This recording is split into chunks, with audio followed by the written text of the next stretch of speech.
The year was 1942, and the world had grown dim beneath the shadow of war. Towns once filled with laughter now echoed with distant sirens, and every letter carried the weight of hope.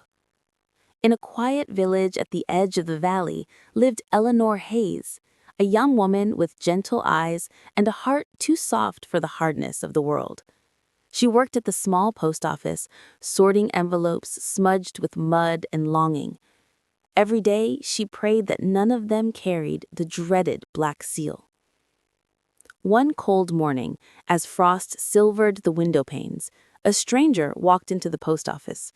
A tall soldier with a coat worn by travel and boots stained by roads far from home.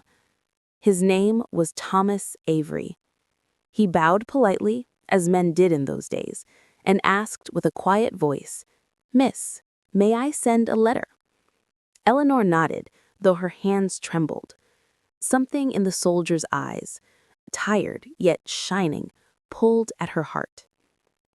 As he wrote, she caught glimpses of the words, "mother," "alive," "soon," and once, when he paused, "Eleanor."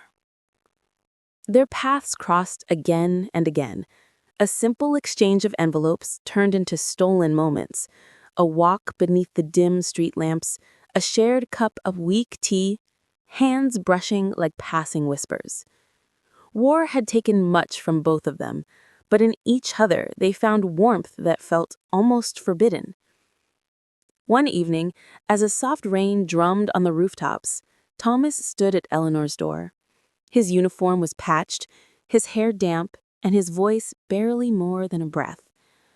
"I must return to the front tomorrow." Her heart cracked like thin ice. Before she could speak, he took her hands, cold, trembling, and pressed them to his chest. "If the world falls apart, I want you to remember that my heart stayed with you." She kissed him once, softly, as though afraid the moment might shatter. And then he was gone, swallowed by the gray morning. Days turned to weeks, weeks into months. The post office felt colder, the valley quieter. Every letter she touched felt heavier than the last. Then, one afternoon, while the golden light of autumn slanted through the windows, a single envelope arrived. No stamp, no sender. Just her name. Inside, in Thomas's familiar hand, were the words, "I am coming home." Her breath caught, and the world blurred. She ran outside, skirts lifting, heart pounding, and there he was, standing beneath the old oak tree, sunlight threading through the branches above him. He looked tired, but alive. And for the first time in many months, Eleanor felt the world soften. Thomas opened his arms. She rushed into them, and for a moment, war felt far away, as distant as a fading storm.